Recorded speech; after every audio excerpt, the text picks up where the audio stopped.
Mas ele era só o profeta era Samuel.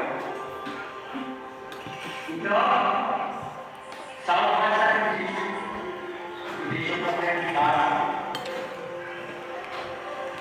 E Deus fala para Samuel, a Deus, intercedendo pela vida de Saulo.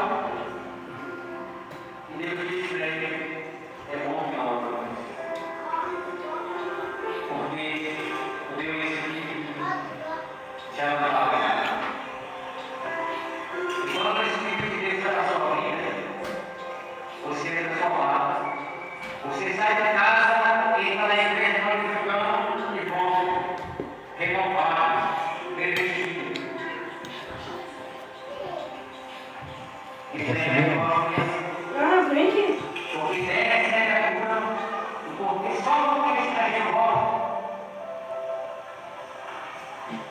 Agora está dizendo, como é que diz, está longe da parede, está longe do irmão, do esposo, do filho, no caso